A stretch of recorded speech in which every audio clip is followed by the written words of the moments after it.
Assalamualaikum warahmatullahi wabarakatuh. Apa khabar semua? Harap-harap semuanya sihat, jaga diri, kes makin tinggi 19,000 dekat 20,000 pada hari inilah, iaitu hari Khamis 5/8 video ni dibuat. Jadi diharapkan semua kita sebagai umat Islam ni banyakkan berdoa agar kes cepat turun dan segera kembali sembuh seperti biasa. Tanpa melengahkan masa lagi, sebelum kita mulakan video ni, jangan lupa untuk like dan subscribe video ni. Saya ucapkan terima kasih kepada anda yang telah like dan subscribe. Semoga ada manfaat untuk awak dan semua yang menonton video ni. Thumbs up.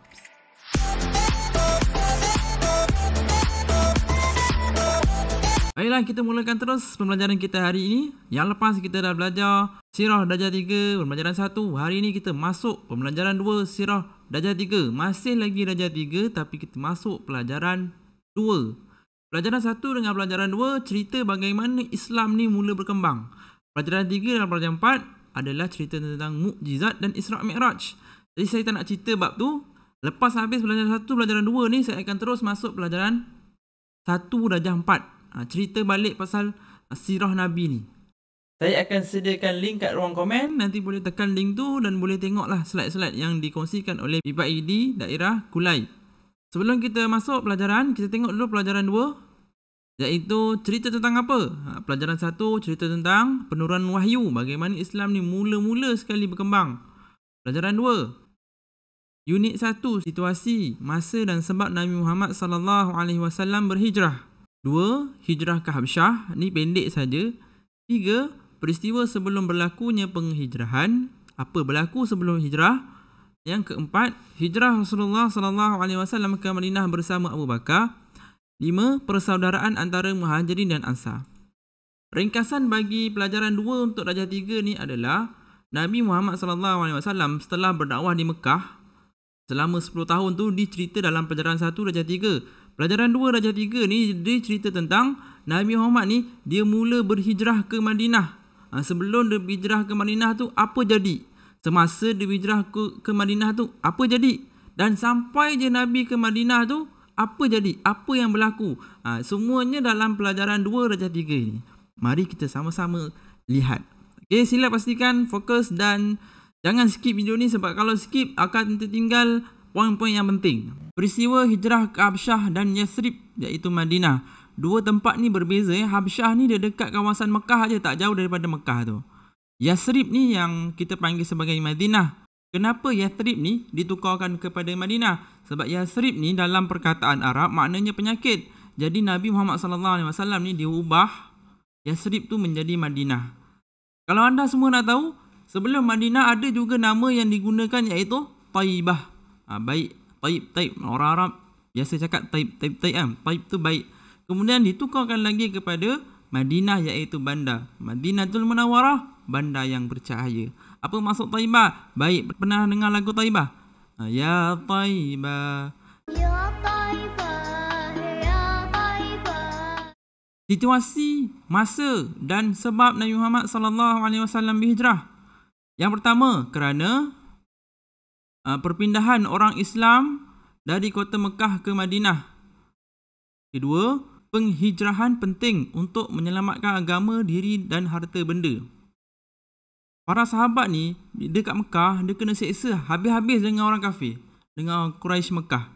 Jadi mereka ni nak selamatkan diri, nak selamatkan ahli keluarga, isteri dan anak-anak, harta benda mereka. Jadi mereka ni terpaksa keluar daripada kampung mereka iaitu Mekah. Bagaimana orang yang asalnya tinggal dekat situ tiba-tiba kena keluar, kena halau. Kalau tak, kena bunuh. Habis seorang demi seorang orang Islam terbunuh pada ketika itu. Jadi orang Islam pada ketika itu larikan diri, mereka pergi ke Madinah. Dapat perintah daripada Rasulullah, pergilah ke Madinah, iaitu berhijrahlah kerana Allah dan Rasulnya. Jadi orang Islam ni secara sedikit demi sedikit, secara mutawatir berperingkat, bergerak sedikit ke Madinah, sedikit demi sedikit, supaya mereka selamat daripada ancaman orang-orang kafir. Dan sebenarnya daripada zaman Nabi Muhammad hinggalah sekarang dan hingga hari kiamat, kalau kita perasan, itulah tujuan orang kafir dengan orang Islam. Kita belajar dan kita tahu orang kafir dulu pulau orang-orang Islam. Sekarang ni yang terjadi dekat Palestin tu, orang-orang Israel, pulau orang Palestin. Bila nak habis? Bila nak berlaku? Sampai hari kiamat. Dan insya-Allah umat Islam pasti akan menang dan Palestin akan jadi milik kita. Sama-sama kita doa. هذا وطن عربي موطني. Yang seterusnya, dapat mengembangkan agama Islam dan mendirikan kekuasaan mengikut matlamat perjuangan, iaitu untuk mendirikan sebuah negara Islam. Bila sampai Madinah, umat Islam akan berkembang, iaitu orang-orang Muhajirin dan Ansar ni akan bergabung dan menjadikan Madinah itu adalah sebuah negara Islam yang pertama pada zaman Nabi Muhammad sallallahu alaihi wasallam. Mekah belum lagi Islam masa tu. Negara yang pertama zaman Nabi adalah Madinah, negara Islam yang pertama. Sebab Mekah masa tu tak terima Nabi, banyak orang yang menentang Nabi. Sebelum Nabi Muhammad sallallahu alaihi wasallam berhijrah ke Madinah, Rasulullah pergi ke Habsyah dulu. Tengok Nabi nak sebarkan Islam, bukannya senang, bukannya mudah, payah, berkorban. Mula-mula pergi ke Habsyah dulu sebab orang Mekah tak nak terima, jadi Nabi pergi ke Habsyah. Habsyah ni nama tempat. Pada masa itu, Habsyah berada di bawah pemerintahan seorang raja yang adil yang bernama An-Najasyi. Raja An-Najasyi ni adalah raja di Habsyah. Jadi raja di Habsyah ni mereka menerima kedatangan Nabi dengan baik. Mereka menerimalah Islam itu agama yang sebenar. Merupakan hijrah yang pertama bagi umat Islam yang terdiri daripada 10 orang lelaki dan 5 orang perempuan yang diketuai oleh Uthman bin Affan. Jadi Rasulullah sallallahu alaihi wasallam melantik Uthman bin Affan sebagai ketua hijrah yang pertama bagi umat Islam. Hanya ada 15 orang saja, 10 orang lelaki dan 5 orang perempuan. Rombongan hijrah kedua menyusul dan dipimpin oleh Ja'far bin Abu Talib. Rombongan hijrah yang kedua, pada hijrah yang kedua Rasulullah menyuruh Ja'far bin Abu Talib menjadi pemimpin. Uthman bin Affan adalah isterinya Ruqayyah binti Muhammad Rasulullah sallallahu alaihi wasallam. Ruqayyah ini adalah anak kepada Nabi Muhammad sallallahu alaihi wasallam. Abu Huzaifah dan isterinya Zubair bin Awam, Mus'ab bin Umair, Abdurrahman bin Auf. Ini adalah antara orang-orang terawal memeluk Islam dan yang berhijrah ke Habsyah. Baik, kita masuk yang seterusnya, layanan Raja Habsyah, Najasyi tadi. Orang Islam telah diterima dengan baik oleh Raja An-Najasyi dan beliau berjanji akan memberi perlindungan kepada umat Islam selagi mereka berada di Habsyah. Seramai 15 orang pada rombongan yang pertama dan rombongan yang kedua itu, Raja Habsyah ni dia berjanji akan melindungi orang-orang Islam yang berhijrah ke Habsyah pada ketika itu. Layanan yang baik daripada Raja An-Najasyi itu menimbulkan kebimbangan di kalangan orang-orang Quraisy, lalu mereka menghantar Abdullah bin Rabi'ah dan Amru bin Al-As dengan membawa hadiah dan ganjaran yang lumayan supaya menyerahkan orang-orang Islam kepada mereka. Raja An-Najasyi berpuas hati dengan penerangan yang diberikan oleh Ja'far bin Abi Talib tentang agama Islam, lalu menolak tawaran yang diberikan oleh orang-orang Quraisy. Semasa Ja'far bin Abi Talib menerangkan tentang Islam, Raja An-Najasyi ni dia berpuas hati dan menerima Islam itu. Islam tu dia menerima dengan baik dan menerima orang-orang Islam yang datang ke Habsyah. Umar Al-Khattab dan Hamzah bin Abi Talib merupakan orang kuat dan penting dalam Islam yang telah memeluk Islam.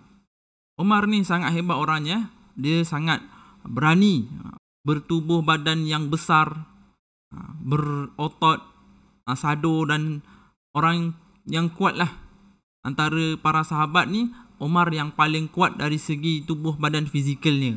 Setiap sahabat ni ada kelebihan masing-masing, tapi Sayyidina Umar ni dia punya kelebihan, dia kuat, berani, dia hebat berperang, sangat kuat lah, orang kafir takut dengannya. Sebelum berlakunya hijrah, ada bai'ah atau yang kita panggil sebagai perjanjian dengan orang-orang yang datang ke Mekah dan berjumpa Nabi Muhammad sallallahu alaihi wasallam, dan ada 2 perjanjian, iaitu bai'ah pertama, iaitu perjanjian pertama. Bai'ah kedua, perjanjian yang kedua.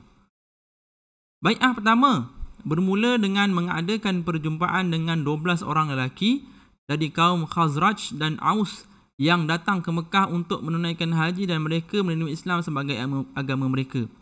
Pada bai'ah yang pertama, orang kaum Khazraj dan Aus ni datang ke Mekah untuk menunaikan haji pada ketika itu, dan mereka tak ramai pun, lebih kurang ada 12 orang je. Mereka ni datang untuk menunaikan haji. Jadi mereka kena buat perjanjian dengan Nabi Muhammad sallallahu alaihi wasallam. Bai'ah yang kedua, perjanjian yang kedua, pada tahun berikutnya, satu rombongan orang Yasrib seramai 75 orang termasuk 2 orang perempuan menemui Rasulullah sallallahu alaihi wasallam di Aqabah yang diketuai oleh Al-Barra' bin Ma'rur. Melalui perjanjian ini, agama Islam berkembang pesat di Yasrib. Khazraj dan Aus dan orang-orang di Yasrib ni, mereka datang daripada Madinah. Punca Nabi Muhammad sallallahu alaihi wasallam pergi ke Madinah, ini adalah antara puncanya. Jadi mula-mula orang-orang yang dari Madinah ni di Yasrib pada ketika itu datang untuk menunaikan haji. Jadi mereka belum menunaikan haji, mereka kena buat perjanjian dulu dengan Nabi Muhammad sallallahu alaihi wasallam, iaitu bai'ah. Setelah buat perjanjian, barulah boleh untuk mereka masuk ke Mekah menunaikan haji. Dan punca daripada inilah, perjanjian inilah, bai'ah Aqabah yang pertama dan kedua inilah, umat-umat Islam di Yasrib semakin lama semakin berkembang sedikit demi sedikit. Baik, kita tengok isi kandungan perjanjian Aqabah pertama ni. Kenapa namanya Aqabah? Sebab ia terletak di Aqabah. Antara perjanjiannya adalah tidak menyekutukan Allah, tidak boleh sembah selain Allah, tidak mencuri, tidak berzina, tidak membunuh anak, tidak berdusta, dan akan berbuat baik. Ini antara perjanjian dalam bai'ah Aqabah. Perjanjian Aqabah yang mereka kena ikut untuk masuk ke Mekah. Okey. Baik, kita tengok pula isi kandungan perjanjian Aqabah kedua. Perjanjian Aqabah kedua, kalau kita tengok dekat ruang skrin ni, perjanjiannya lebih banyak. Antaranya adalah persaudaraan orang Muhajirin dengan Ansar bertambah kuat. Orang Muhajirin dapat melakukan hidup baru dengan pertolongan orang Ansar. Orang Islam meningkatkan semangat berkorban untuk menegakkan agama Islam. Orang Islam hidup bersatu padu dengan tidak mengira suku. Orang Islam dapat menghadapi orang Yahudi dan orang Madinah tidak memeluk agama Islam. Orang Islam dapat menyebarkan Islam dengan jayanya. Kalau kita tengok perjanjian Aqabah yang kedua ni, sebenarnya orang-orang Muhajirin Ansar ni dah mula bersatu. Orang-orang Muhajirin ni orang-orang yang daripada Mekah. Muhajirin ni orang yang berhijrah. Muhajirin orang yang berhijrah. Ingat Muhajirin orang yang berhijrah. Mereka adalah orang yang berasal daripada Mekah pergi ke Madinah, hijrah ke Madinah. Sebab itu namanya Muhajirin, orang yang berhijrah. Orang-orang Ansar ni orang-orang penduduk Madinah. Namanya Ansar kerana perkataan asal adalah Nasara. Tolong, Ansar ni orang yang memberi pertolongan. Jadi orang Muhajirin, orang Mekah, orang Ansar, orang Madinah, mereka dah bergabung dan bersatu. Jadi mereka terikat dengan satu perjanjian. Bila umat Islam sedikit demi sedikit yang berada di Mekah pergi ke Madinah, dah tak ada dah, makin lama makin sikit, makin lama makin tak ada orang Islam dekat Mekah tu. Bila sampainya Madinah, orang-orang Madinah sambut dengan baik.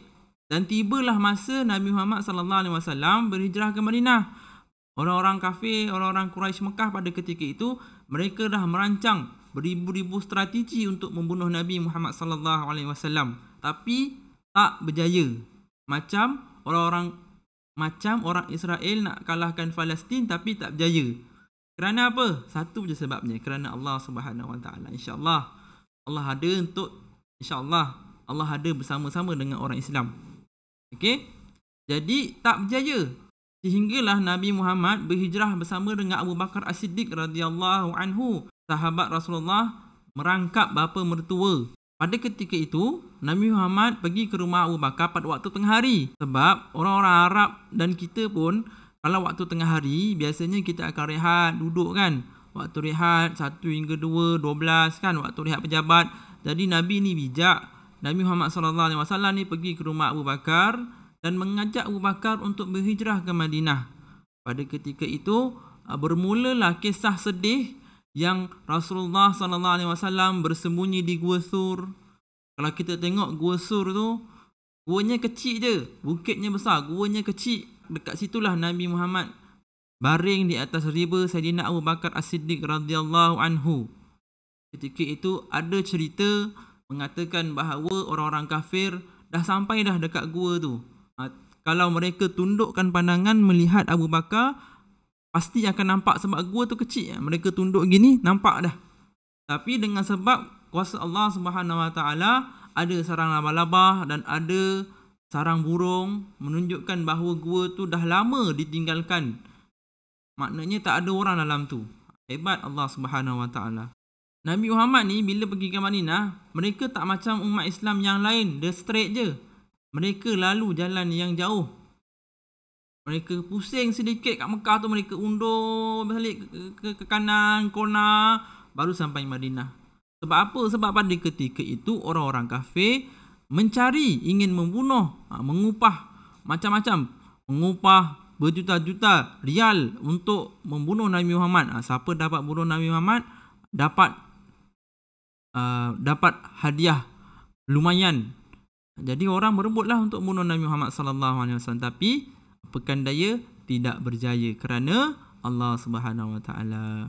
Kalau kita tengok kisah hijrah Rasulullah sallallahu alaihi wasallam, saya sebut sallallahu alaihi wasallam ni jangan lupa jawab jangan jadi orang yang terlaknat, jangan jadi orang yang paling kedekut. Sebut sallallahu alaihi wasallam ke Madinah bersama Abu Bakar. Penganiayaan ke atas kaum muslimin yang berada di Mekah semakin hebat kerana sokongan padu penduduk Yathrib terhadap Islam memalukan para pembesar Quraisy di Mekah. Rasulullah sallallahu alaihi wasallam menganjurkan mereka berhijrah ke Madinah secara sulit dan beransur-ansur.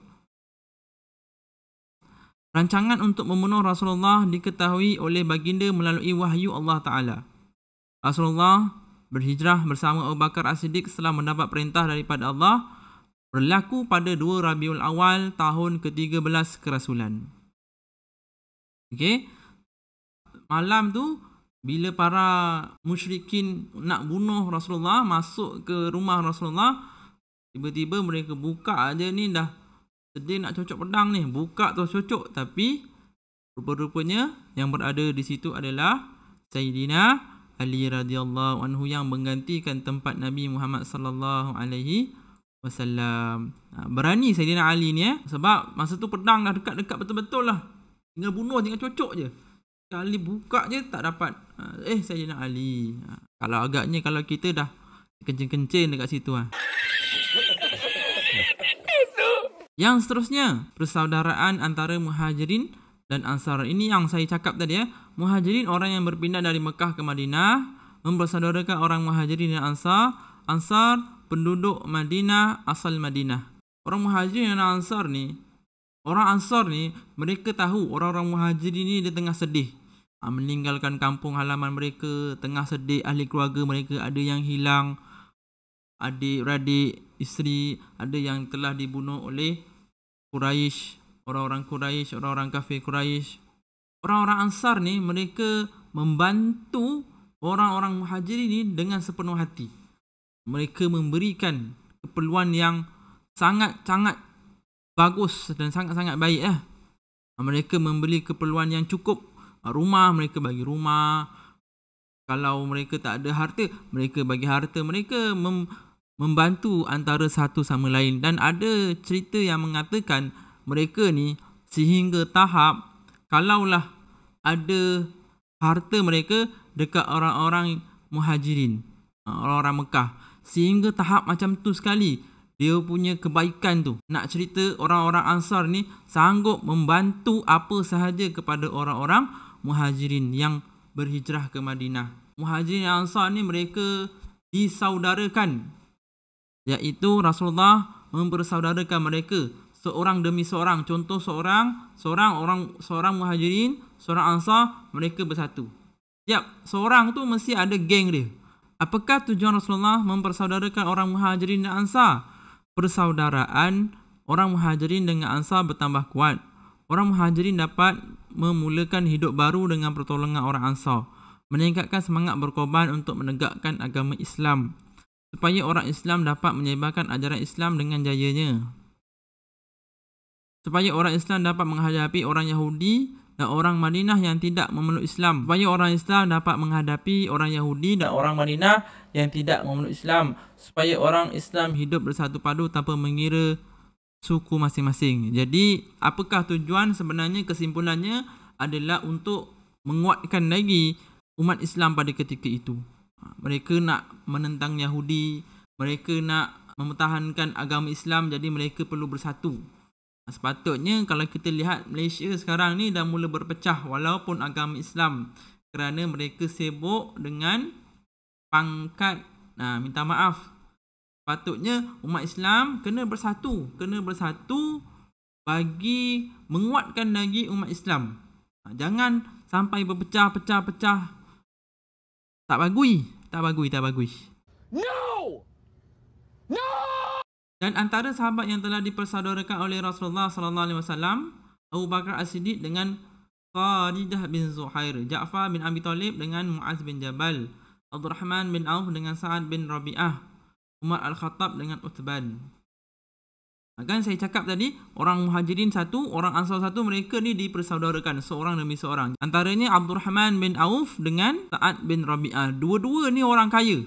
Sa'ad bin Rabi'ah ni orang kaya Madinah, Abdurrahman bin Auf ni orang kaya Mekah. Jadi mereka ni dipersaudarakan. Sa'ad ni dia tanya kepada Abdurrahman, "Wahai Abdurrahman, kau nak apa kat Madinah ni? Aku boleh bagi." Abdurrahman bin Auf radhiyallahu anhu ni dia meminta pasar. Berikan aku pasar. Jadi Sa'ad pun bagilah Abdurrahman ni pasar. Kalau kita tengok sampai sekarang kat Madinah tu ada namanya pasar Abdurrahman bin Auf.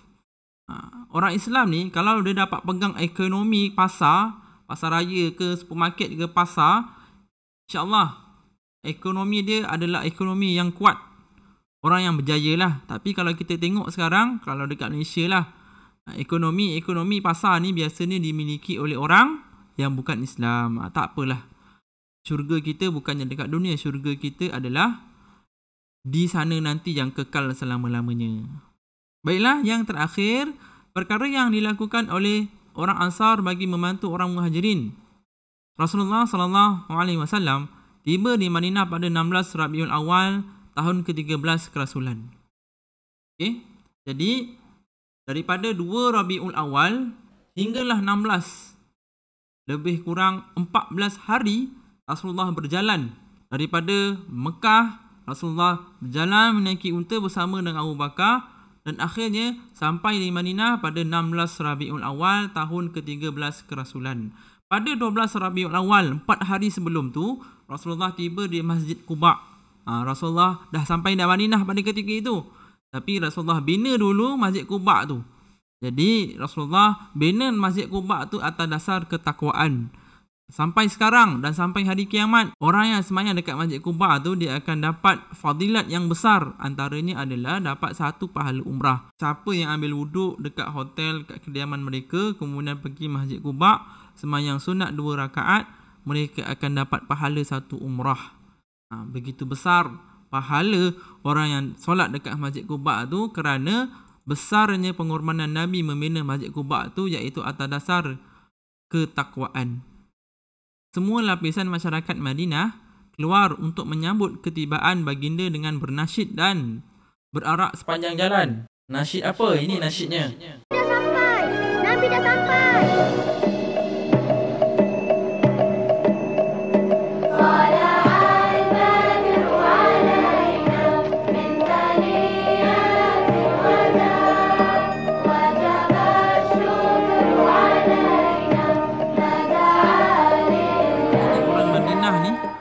Mereka semua sekali menunggu ketibaan Nabi. Bila Nabi sampai je mereka bernasyid, menandakan bahawa mereka gembira bahawa Nabi kekasih Allah, utusan Allah, Rasulullah telah selamat sampai ke Madinah. Mereka bernasyid, bergembira pada ketika itu, berkasidah Tala'al Badru alaina. Berdasarkan keimanan yang teguh, orang Ansar sanggup menghulurkan apa sahaja bantuan kepada orang Muhajirin seperti memberikan tempat tinggal, harta benda, makanan dan pakaian. Okey, jadi orang-orang Ansar ni mereka memberikan segala-galanya kepada orang-orang Muhajirin, orang-orang Mekah. Demi keadilan, baginda memutuskan untuk singgah di tempat untanya berhenti, iaitu di hadapan rumah Abu Ayyub Al-Ansari. Kisah Abu Ayyub Al-Ansari ni, sehingga sekarang tapak rumahnya masih ada lagi dekat Madinah. Jadi orang-orang dekat Madinah ni mereka berebut nak jadikan Rasulullah sebagai tetamu pada ketika itu. Jadi Rasulullah ini sangat bijaksana dan adil. Rasulullah tak pilih. Kalau Rasulullah pilih, nanti jadi tak adil. Kenapa Rasulullah pilih orang tu, kenapa tak pilih aku? Jadi orang bertikai. Hebat Rasulullah ni. Jadi Rasulullah ni dia menyuruh untanya untuk memilih tidur untuk sementara waktu. Pada ketika itu, unta tu berhenti. Jalan. Tiba-tiba unta tu berhenti dekat rumah Abu Ayyub Al-Ansari. Ada kisah Abu Ayyub Al-Ansari ni Abu Ayyub ni sangat gembira lah bila Rasulullah dapat tidur rumah dia. Jadi Abu Ayyub Al-Ansari ni, orang Ansar ni, namanya Abu Ayyub. Abu Ayyub ni, dia sangat gembira kerana Rasulullah menjadi tetamu dia. Bukan main-main tu, Rasulullah, Habibullah. Dia utusan Allah, kekasih Allah. Jadi Abu Ayyub ni, dia dapat menjadikan Rasulullah sebagai tetamu. Ada kisah dia kisah ni pun sedih juga kalau kita nak cerita, tetapi panjang, nanti saya cerita di bahagian yang lain. Baiklah, itu ceritanya, iaitu Rasulullah daripada Mekah hijrah ke Habsyah, kemudian Rasulullah hijrah ke Madinah. Kisah pelajaran 2 darjah 3 ni tu saja kisahnya. Sampai dekat Madinah saja. Nanti pelajaran 1 darjah 4 baru mula Rasulullah berperang. Dah mula perang. Bila umat Islam dah bersatu, bila dah kuat, masa tu baru masuk perang. Darjah 3 ni belum masuk lagi. Dia baru cerita mula Rasulullah pindah ke Madinah, baru cerita dekat situ. Saya harap murid semua dapat faham apa yang saya sampaikan. Minta maaf sekiranya ada salah dan silap. Yang baik itu datang daripada Allah dan yang buruk itu datang daripada saya sendiri. Aku lihaza wa astaghfirullahalazim wa lakum. Assalamualaikum warahmatullahi wabarakatuh. Bye.